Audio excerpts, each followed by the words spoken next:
नमस्कार दोस्तों, स्वागत है आपका मेरे इस चैनल वेल जंक्शन, जो कि एक एजुकेशनल वीडियो प्रोवाइड करता है।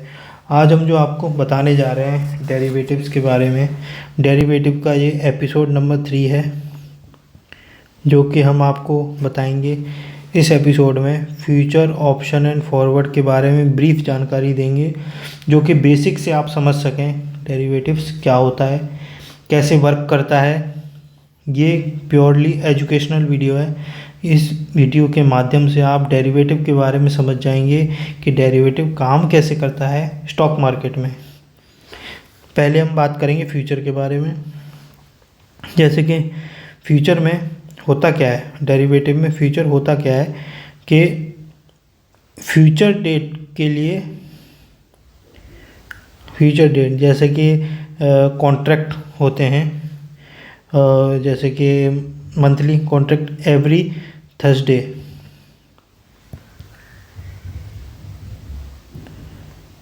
Every last Thursday of month. जैसे कि मान लो एग्जांपल ले लो 26 जनवरी, 29 फेब और मान लो 28 मार्च। ये एक्टिव कॉन्ट्रैक्ट होते हैं जो कि बोलते हैं करंट, फार, करंट, नेक्स्ट और फार मंथ। ऐसे इनको इंटरप्रेट किया जाता है। जैसे कि मान लो 29 फरवरी का जो कॉन्ट्रैक्ट है उस पर एक, जैसे कि मान लो कॉन्ट्रैक्ट हमारे लॉट साइज में होते हैं। हम सबको पता है निफ्टी का लॉट साइज 50 का है। 50 के मल्टीपल में आपके फ्यूचर ऑप्शन ट्रेड होंगे। फ्यूचर का एक लॉट का वैल्यू है 50। एंड अब मैं आपको ये बताने जा रहा हूँ फ्यूचर आखिर होता क्या है। फ्यूचर डेट के लिए, जैसे कि मान लो आपको कोई पेमेंट करनी है फ्यूचर डेट की, फ्यूचर डेट जैसे कि मान लो 29 फेब को आपको पेमेंट करनी है, और आपको पेमेंट करनी है, जैसे कि मैं आपको फॉरेक्स के तरीके से आपको समझाता हूँ। फ्यूचर डेट में आपको पेमेंट करनी है, एक्सपायरी 29 फेब है, आपको यूएसडी डॉलर में पेमेंट करनी है और यूएसडी आईएनआर। मान लो यूएसडी आईएनआर को आप हैज कैसे करोगे, फ्यूचर से करोगे, ऑप्शन से करोगे। फ्यूचर से मान लो हैज करते हैं तो हम पेमेंट करनी है, पेमेंट करनी है। अभी मान लो यूएस डॉलर का प्राइस 80 चल रहा है और आपको पेमेंट करनी है डॉलर्स में, तो उम्मीद करेंगे कि डॉलर का प्राइस इंक्रीज़ ना हो। इंक्रीज़ ना हो तो यूएसडी आईएनआर का हम फ्यूचर बाय कर लेंगे अगर हमें पेमेंट करनी है। ठीक है, तो फ्यूचर डेट के लिए कॉन्ट्रैक्ट हम बाय कर लेंगे, जो कि 80 रुपीज़ पे आपका प्राइस लॉक हो जाएगा। ना आपको प्रॉफिट होगा ना आपको लॉस होगा। और ये तो हो गया फ्यूचर। अब ऑप्शन, फ्यूचर के बाद फॉरवर्ड। फॉरवर्ड भी एक फ्यूचर होता है, फ्यूचर की तरह ही होता है। बेसिकली फ्यूचर होता है आपका एक्सचेंज पे ट्रेड होता है, रिकॉग्नाइज एक्सचेंज पे। फॉरवर्ड आपका एनडीएफ पे ट्रेड होता है, non deliverable future and forward, जो कि मैंने पिछले वीडियो में इसके बारे में समझाया है। इसको मैं थोड़ा एक्सप्लेन नहीं करूँगा, जो कि आज का हमारा टॉपिक है ऑप्शन ग्रीक्स के बारे में बताना, तो मैं उस पर ज़्यादा फोकस करूँगा। जैसे ऑप्शन ग्रीक्स होते क्या हैं। ऑप्शन ग्रीक्स, अब ऑप्शन ग्रीक्स की कुछ ब्रांचेज होती हैं। जो सबसे पहले नंबर आता है डेल्टा का, फिर उसके बाद delta, vega, rho, gamma and theta. इसमें जो मोस्ट इम्पोर्टेंट है आपका डेल्टा एंड थीटा। ये मैं आपको सारे धीरे धीरे समझाता हूँ। अभी पहले जो मोस्ट इम्पोर्टेंट है आपके डेल्टा और थीटा, जो कि आपकी ट्रेडिंग में बहुत काम आएंगे आगे भी, और कुछ हद तक गामा। गामा के बारे में अभी समझने की ज़रूरत नहीं है। डेल्टा और थीटा जो कि मोस्ट इम्पॉर्टेंट है। वेगा आपकी वॉलेटिलिटी हो गई और रो आपका रेट ऑफ इंटरेस्ट हो गया। पहले हम आपको डेल्टा के बारे में समझाएंगे। डेल्टा जो कि आज का हमारा मेन टॉपिक डेल्टा है, जो कि हम बताएंगे। डेल्टा की जो ऑन पेपर डेफिनेशन होती है, ऑप्शन प्राइस चेंज, ठीक है। Option price change is equal to delta का मतलब ये होता है ऑप्शन प्राइस। ऑप्शन का प्राइस जो चेंज होगा कितना होगा, और इसका जो रेशियो होगा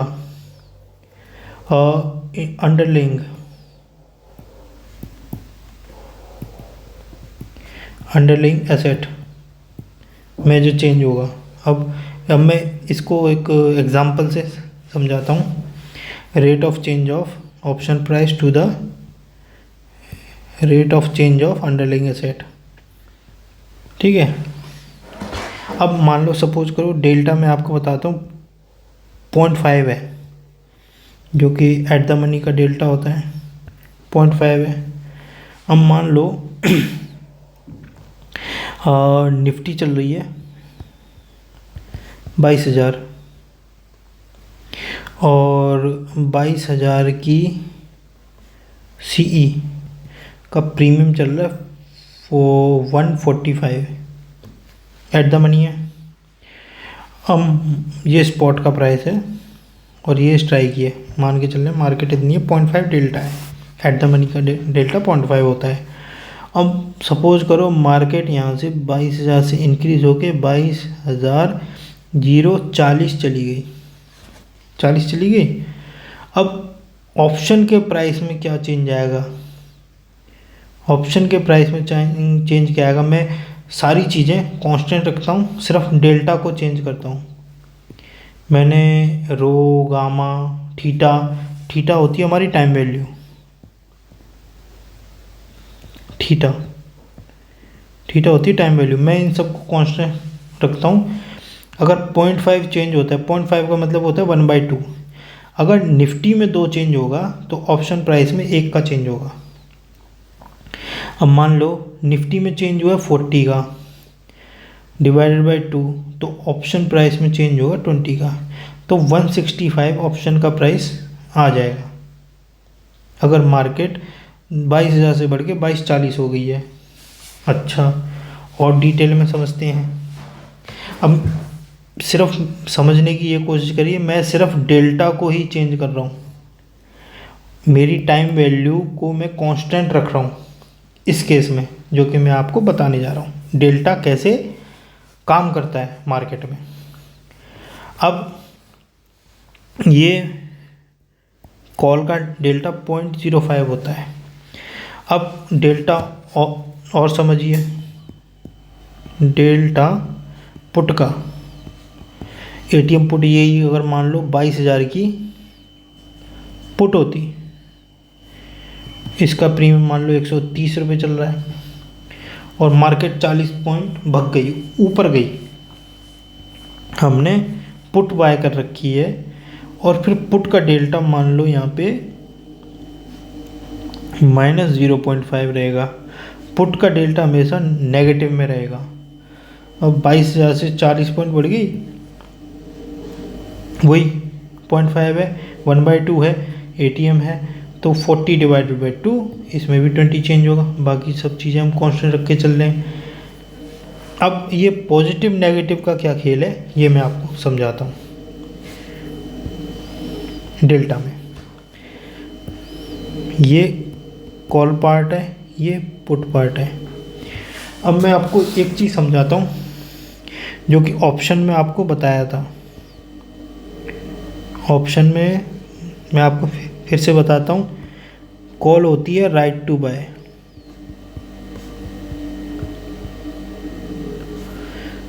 और पी होती है राइट टू सेल। सिर्फ ये याद रखो, right to buy, right to buy, buy आपको प्रॉफिट कब होगा? बाय के केस में आपने बाय किया है, आपको प्राइस इंक्रीज चाहिए, तभी आपको प्रॉफिट होगा। ठीक है। और पुट के केस में आपने सेल किया है, प्राइस अगर नीचे जाएगा तो आपको प्रॉफिट होगा। ठीक है, एक पॉइंट तो ये है। ठीक है, अब दूसरा पॉइंट लेते हैं। दूसरा पॉइंट ये लेते हैं कि कॉल में, जैसे कि मैंने बताया था, कॉल का डेल्टा प्लस होता है, प्लस 0.5, और पुट का डेल्टा माइनस 0.5 है, माइनस में होता है। अब मैं आपको एक चीज़ समझा रहा हूँ, प्लस माइनस से आप ये समझ जाओगे। आपको बस ये याद रखो, कॉल में राइट टू बाय और राइट टू सेल का ये मतलब होता है मार्केट ऊपर और नीचे। अब मैं मान के चलूँ, ये हो गया, बाय का मतलब होता है प्लस, सेल का मतलब होता है माइनस। ये याद रखो, बाय का प्लस, सेल का माइनस। अब मुझे एक पोजीशन बनानी है, कॉल सेल। ठीक है, कॉल सेल कर रहा हूँ, यानी 22,000 की सीई में सेल कर रहा हूँ। तो सेल का मतलब क्या है? सेल करना है तो मतलब नीचे आएगा तो प्रॉफिट आएगा। 145 की मान लो 22,000 की कॉल है, इसको मैं सेल कर रहा हूँ। अगर 22,000 से नीचे आई तो इसमें डेल्टा इंक्रीज़ होगा, डेल्टा डिक्रीज़ होगा, तो मान लो 120 रुपये आ गई। ठीक है, आपने 0.5 का डेल्टा प्लस था, आपने इंटू किया -1। ये याद रखना, एक लॉट लिया है आपने, -1। आपने कॉल सेल करी है, सेल का मतलब होता है माइनस, ये समझाया था। अब इसमें आप ये करो, 0.5 इंटू -1, तो क्या हो गया डेल्टा आपका 0.5 माइनस। वही सिचुएशन ये आ गई पुट वाली, नीचे गिरेगा तो प्रॉफिट आएगा। अब सेम इसी केस में पी को सेल कर दो। पी को आपने सेल कर दिया, यानी मार्केट यहाँ से बढ़ गई, तो आपने 145 पे इसको शॉर्ट किया। ठीक है, आपका डेल्टा है 0.5, ठीक है, इंटू -1 किया। ठीक है, -1 किया, अब आपका प्लस 0.5 हो गया। यहाँ पे आपका डेल्टा +5 हो गया। जैसे कि आपकी मार्केट गई ऊपर और आपने पी कर रखी है शॉर्ट, तो आपको ऑप्शन प्रीमियम नीचे जाएगा, तो आपको प्रॉफिट होगा। ये डेल्टा का खेल समझिए आप। कुछ समझ में आया? अगर नहीं समझ में आया तो आप कमेंट कीजिएगा क्या समझ नहीं आया, मैं इसे और सुधारने की कोशिश करूँगा। ये डेल्टा का खेल है।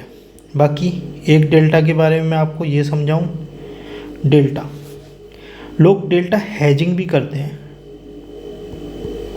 डेल्टा हेजिंग, ये डेल्टा हेजिंग क्या होती है? सपोज करो आपने एटीएम 0.5 डेल्टा है और डीप ओटीएम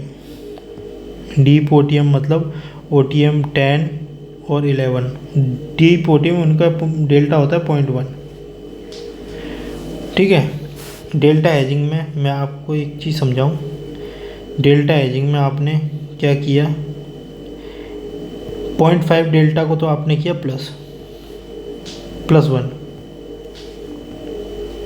वन, एक क्वांटिटी आपने बाय कर ली, और यहाँ पे आके आपने -5 क्वांटिटी आपने शॉर्ट कर दी, तो आपकी डेल्टा हेजिंग यहाँ पे हो गई। डेल्टा आपका न्यूट्रल हो गया। 1 × 0.5 और 0.1 × -5, तो ये हो गया -0.5, ये +0.5। यहाँ पे आपका आके आपका डेल्टा न्यूट्रल हो गया। डेल्टा न्यूट्रल करने की जो डेल्टा हेजिंग की टेक्निक होती है। और एक और ज़रूरी बात जो कि डेल्टा के थ्रू आती है, डेल्टा आपका कभी भी कॉल का डेल्टा हमेशा पॉजिटिव होगा, पुट का डेल्टा हमेशा नेगेटिव होगा नॉर्मल केस में। जब इसे हम सेल करेंगे तो ये नेगेटिव से पॉजिटिव हो जाएगा, ये पॉजिटिव से नेगेटिव हो जाएगा। जो स्ट्रेटजी हम कम करेंगे, मोस्ट कॉमन स्ट्रेटजी है जो कि मैं काफ़ी बार आपसे डिस्कस करता हूँ, कैलेंडर स्प्रेड। और इस स्प्रेड के लिए आप पेपर ट्रेडिंग कीजिए, कुछ भी कीजिए, लेकिन ये बहुत मोस्ट इम्पॉर्टेंट स्ट्रेटजी है जिससे लाखों लोग institution, HNI clients, hedge fund, काफ़ी लोग कैलेंडर में ट्रेड कर रहे हैं। बटरफ्लाई, रेशियो ट्रेड, इन सब के ट्रेड सब आपके ऑप्शन ही होते हैं। मेजर डेल्टा के थ्रू होते हैं। डेल्टा इतना मोस्ट इम्पोर्टेंट टॉपिक है जो कि मैंने आपको आज बताया है। इसमें आपको जो चीज़ समझ में नहीं आती, जो चीज़ समझ में नहीं आई है अभी तक, आप वीडियो देखिए, आप बार बार समझने की कोशिश कीजिए। अगर आपको नहीं समझ में आता तो आप कमेंट कीजिए, मैं पूरी कोशिश करूँगा आपके सवालों के जवाब दे सकूं और उनको वीडियो के माध्यम से आपको बता सकूं कि इसमें और क्या चेंज होने चाहिए। जो डेरिवेटिव दुनिया का ये मेरा तीसरा एपिसोड है, जो कि आपको ट्रेडिंग में इम्प्रूवमेंट करने के लिए मैं चाहता हूँ मेरे जितने भी व्यूअर्स हैं, जो भी इस वीडियो को देखेगा, अब देखे चाहे कभी भी देखे, उसको कभी भी लॉस ना हो। पहला तो टारगेट मेरा ये है, और मैक्सिमम प्रॉफिट हो, ऐसी मैं दुआ करता हूँ जो भी मेरी स्ट्रेटजी से काम करता है। और मैं ये स्ट्रेटजी जो बता रहा हूँ कैलेंडर वाली, कैलेंडर का मीन्स ये होता है कि मान लो 26 जैन की एक्सपायरी, फिर उसके बाद 7 फेब की एक्सपायरी, इसकी CEPE और इसकी कॉल पुट, इसको कर दिया शॉर्ट, इसको कर दिया बाय। ये है कैलेंडर, ये वीकली कैलेंडर है। कोई मंथली कैलेंडर में भी काम करता है, वो अलग स्ट्रेटजी है, ये अलग स्ट्रेटजी है। इसमें आप थीटा गेन के लिए ये स्ट्रेटजी है, जो कि मैं नेक्स्ट वीडियो में आपको बताऊंगा। ये थीटा होता क्या है, काम कैसे करता है, और इसका मोस्ट इम्पोर्टेंट वर्क क्या है। वीडियो अच्छा लगे तो इसे लाइक कीजिए, चैनल को सब्सक्राइब कीजिए, और आपको जो भी कमेंट करने हैं आप कीजिए, और आपको जो चीज़ ना समझ में आए आप कमेंट कीजिए, मैं ज़रूर आपकी हेल्प करूँगा। धन्यवाद।